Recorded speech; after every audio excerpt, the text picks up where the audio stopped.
2003 সালে সৌদি আরব গিয়েছি মক্কাতে, এবং সেখানে নিজের ব্যবসা ছিল, দোকান ছিল, পাশাপাশি এই ডিএক্সএন নামক এই কোম্পানিতে জড়িত হই 2006 সালে প্রোডাক্ট ব্যবহারের মাধ্যমে। নিজের ব্যবসার পাশাপাশি অবসর সময়টা কাজে লাগিয়ে ডিএক্সএন এ সময় দেওয়া শুরু করি, প্রতিদিন 1-2 ঘন্টা করে। কেন দিছিলাম?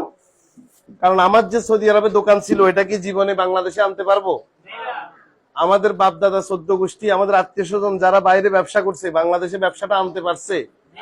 অনেকে ইয়াং অবস্থায় মারা গেছে, পঙ্গু হয়েছে, ভিসা ক্যান্সেল করে দেশে চলে আসছে। এরা কি বাংলাদেশে ব্যবসা বা চাকরি আনতে পারছে?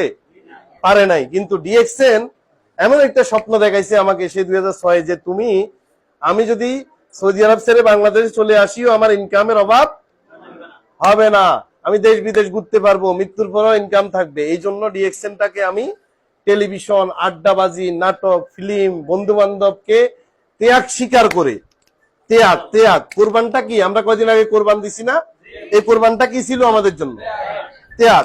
তাহলে আমি আমার মক্কায় দোকান ছিল, 18 ঘন্টা ডিউটি করতাম, 1 ঘন্টা 2 ঘন্টা 3 ঘন্টা মানুষ টিভি দেখে, আড্ডা দেয়, ফিল্ম দেখে, এইটা না দেখে এটা কি ত্যাগ না?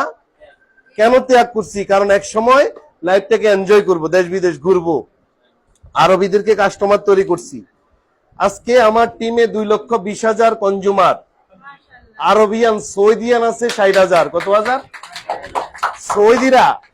সৌদিরা সকালে ঘুম থেকে উঠে নাস্তা খায় নাকি টুথপেস্ট খুঁজে?